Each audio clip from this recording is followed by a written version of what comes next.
Okey, baiklah, seterusnya kita akan masuk 1.1 iaitu ubahan langsung. Okey, kalau ikut ubahan, okey, Y berubah secara langsung dengan X. Okey, ini maksudnya simbol ubahan. Okey, so ubahan ni boleh bertukar kepada dalam bentuk persamaan. Okey, dengan Y sama dengan K X. So maksudnya K itu ialah pemalar. Okey. Okey, seterusnya kita tengok apa kaitan bahan langsung. Okey, kita tengok contoh 2 dalam muka surat 7. Okey, sebuah kereta mainan bergerak daripada keadaan pegun. Maksudnya keadaan pegun tu tidak bergerak. Okey, jarak yang dilalui oleh kereta itu ialah Y itu ialah jarak dan berubah dengan masa T seperti yang tunjukkan dalam jadual. Okey, ini masa dalam masa 2 saat, 4, 6, 8, 10 dan 12. Okey, so bila 2 saat, 14 cm. 4 saat 28 cm. Seterusnya ialah 84 cm. Okey, tentukan sama ada Y itu berubah secara langsung dengan T ataupun T kuasa 2. Seterusnya tuliskan hubungan tersebut dalam bentuk ubahan. Okey, kau tengok sini. Okey, ini masa dan juga jarak yang asal. Okey, yang pertama dia kata Y berubah secara langsung dengan T. Okey, maksudnya Y bahagikan dengan T. So maksudnya 14 ialah jarak dan 2 ni ialah masa. So bila 14 bahagi 2 dapat tu 7. So, kamu tengok semua ni ya. Untuk Y bahagi T, okey, semuanya kamu dapat 7, 7, 7, 7, 7. Maksudnya semuanya adalah sama. Okey, yang bawah ni pula dia kata tadi T kuasa 2 kan. So, maksudnya Y bahagi dengan T kuasa 2. Maksudnya masa tu T kuasa 2 kan. So 14 bahagi dengan 2 kuasa 2. So bila bahagi dengan 2 kuasa 2 akan dapat 3.50. So bila bahagi semua ni, kalau kamu tengok, okey, yang pertama 350, 175, 1.17. Okey, bila dibahagikan semua ni, nilainya berbeza-beza. So di sini kita boleh tengok kita boleh buat rumusan. Okey, yang pertama sini Y bahagi T. Okey, maksudnya Y berubah secara langsung dengan T. Kerana Y bahagi T ialah pemalar. Kenapa? Sebab pemalar tu nilainya sama. Itu maksud pemalar. Nilainya adalah sama.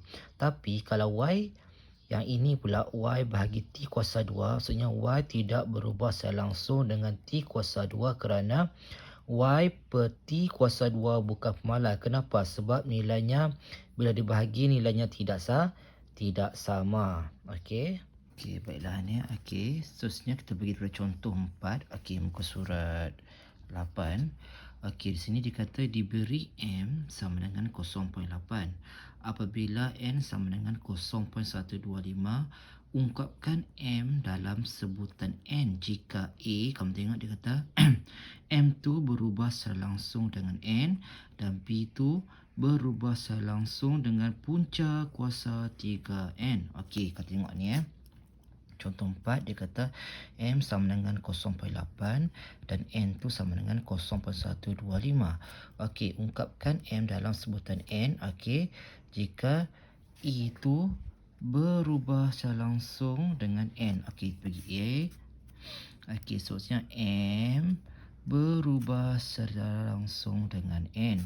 Okey, dari sini kita boleh ubah dalam bentuk persamaan. So, maksudnya M sama dengan K N. So di sini tadi kan sudah bagi kan, bagi nilai M berapa dan N berapa. So masuklah di sini dalam persamaan ni. Okey, so M tu ialah 0.8. Okey, sama dengan K. Okey, 0.125. Okey, sekarang ni okey, kita mencari K. Ingat kalau dalam ubahan kena cari K dahulu. Okey, tinggalkan K, bawalah ini ke sebelah sini. Ini kan K darab dengan 0.125. So bila pindah dia akan jadi bahagi. So 0.8 dibahagikan dengan 0.125. So maksudnya nilai K tu ialah 6.4. Kamu tekan kalkulator, dia akan dapat 6.4. So maksudnya di sini dia nak apa? Ungkapkan M dalam sebutan N kan. So M sama dengan K tahu sudah kan tadi K ialah 6.4 kan. So gantikan K tadi. So 6.4 N. Itulah jawapan untuk soalan A. Okey, tengok sini dia kata M berubah secara langsung dengan punca kuasa 3N. So maksudnya sini kamu tengok M berubah secara langsung dengan punca kuasa 3N. Okey. So kita masih lagi kita guna ni ya. Kita gunakan lagi M berapa, N berapa. So masukkan di sini. So gantilah dalam bentuk persamaan. M sama dengan K punca kuasa 3N. So kita cari K ni ya. Okey, M lagi masih sama. M tadi 0.8 kan. So 0.8 sama dengan K punca kuasa 3 bagi N. N tadi ialah 0.125. So 0.125. Okey, sekarang ni kita tinggalkan K. Okey, K di sini kan. Okey, maksudnya tinggalkan K. So kita bawa lah punca kuasa 3 ni ke sebelah. Okey, ni bawa ke sebelah jadi bahagi. So 0.8 dibahagikan dengan punca kuasa 3 0.125. Okey, bila kamu tekan kalkulator, tekan punca kuasa 3 0.125. Okey, bagi dulu 0.8 bahagikan dengan punca kuasa 3 0.125, kamu akan dapat K sama dengan 1.6. Tekan kalkulator. So maksudnya nanti jawapan K ni gantilah dalam persamaan tadi. So tadi kalau kita gunakan M sama dengan K tu berapa? 1.6. Okey, punca kuasa 3N. Okey, inilah jawapan dia. Okey. So jawapan dia untuk soalan B tadi. Baiklah, seterusnya kita pergi kepada contoh 5, iaitu pemanjangan spring HCM berubah secara langsung dengan jisim pemberat W yang ditanggungnya. Diberi bahawa pemanjangan spring ialah 3 cm apabila diletakkan pemberat sebanyak 200 gram. Ungkapkan X dalam sebutan W. Begini contoh tu.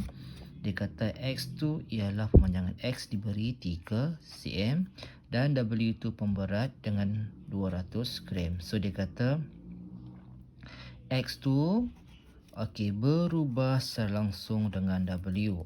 So maksudnya dari sini kita ubahlah jadi bentuk persamaan. X sama dengan K W.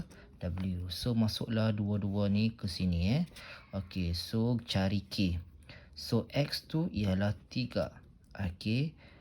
K tak tahu berapa. So masukkan W tu ialah 200.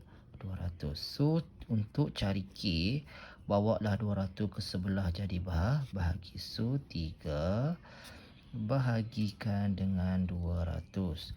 So K tu jawapannya bila bahagi kamu akan dapat 0.015. Soalan nak dalam sebutan X kan. So X sama dengan 0.015 W. Ini ialah jawapan untuk contoh 5. Seterusnya kita pergi pada contoh 6. Di sini kamu tengok diberi Y berubah secara langsung dengan X jika Y sama dengan 0.14 dan X tu ialah 0.2. Hitungkan Y apabila X sama dengan 5 dan X tu apabila Y sama dengan 0.875. So di sini kalau kamu tengok dia kata Y berubah secara langsung dengan X. So Y berubah secara langsung dengan X. Okey. So dari ubahan jadilah bentuk persamaan Y sama dengan K X. Okey, masukkan nilai ini dan ini ke dalam ini Okey, untuk cari nilai K. Okey, sekarang Y itu ialah 0.14 dan K tak tahu berapa, biarkan dulu, dan X tu ialah 0.2. Okey. So untuk cari K, tinggallah K di sini dan bawalah 0.2 ke sebelah, dia akan jadi bahagi. So 0.14 dibahagikan dengan 0.2. Okey, kamu akan dapat K itu ialah 0.7. Okey, so ini kita guna sebagai pemalar dia K. Okey, soalan nak A. A dikata carilah nilai Y apabila X sama dengan 5. Okey, so kita ambil tadi persamaan kan. Y sama dengan 0.7 K. Okey, so dia nak nilai Y. So Y tu biarkan kosong. Y, so 0.7. Sorry. X. Okey, so 0.7 X tu ialah 5. So darablah dengan 5. So nilai Y sama dengan 3.5. Okey. Untuk soalan B, dia nak nilai X apabila 0.8775. Masih lagi sama juga. Y sama dengan 0.7 X. Okey, so Y tadi ialah 0.875. Okey, 0.7 didarabkan dengan X. Okey, so nak cari X macam mana? Tinggallah X ini. Bawalah 0.7 ke sebelah, jadi bahagi. So 0.875 okey, dibahagikan dengan 0.7. So bila kamu tekan kalkulator, bahagi tersebut akan dapatlah nilainya 1.25 ialah nilai X. So inilah jawapan dia.